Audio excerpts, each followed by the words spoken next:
الرحمن الرحیم۔ السلام علیکم ورحمۃ اللہ وبرکاتہ۔ ناظرین گرامی، میں آج آپ حضرات کے سامنے ایمان کو تازہ کرنے کا واقعہ بتاؤں گا۔ واقعے تو بہت ہیں، لیکن ان میں سے ایک واقعہ میں آپ کو بتاؤں گا۔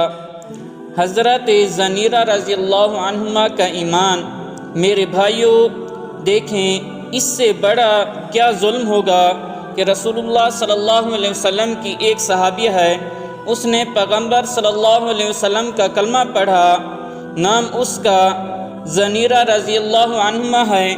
اس کا جرم کہ اس نے کلمہ پڑھا ہے، مکے کے مشرکینوں نے ان کی آنکھیں نکال دیں۔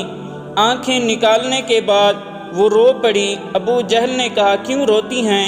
کہنے لگی، یہ 2 آنکھیں تھیں، اگر اس کے علاوہ 1000 آنکھیں ہوتی تو اللہ تبارک و تعالیٰ کے دین پر وہ بھی قربان کر دیتی۔ تو کہا کہ ابو جہل، تو نے میری آنکھیں نکال لی ہیں، اللہ تبارک و تعالیٰ نے میرے دل کی آنکھوں کو روشن کر دیا ہے۔ یہ عورت کا ایمان تھا۔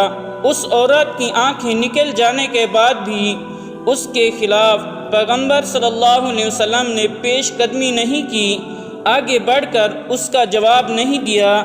اللہ تعالیٰ نے ان کی بینائی واپس لوٹا دی، کیونکہ اجازت نہیں تھی۔ حکم یہ تھا کہ افراد تیار کرو۔ 13 سال آپ صلی اللہ علیہ وسلم نے محنت کی۔ 13 سال محنت کرنے کے بعد 114 آدمی مسلمان ہوئے۔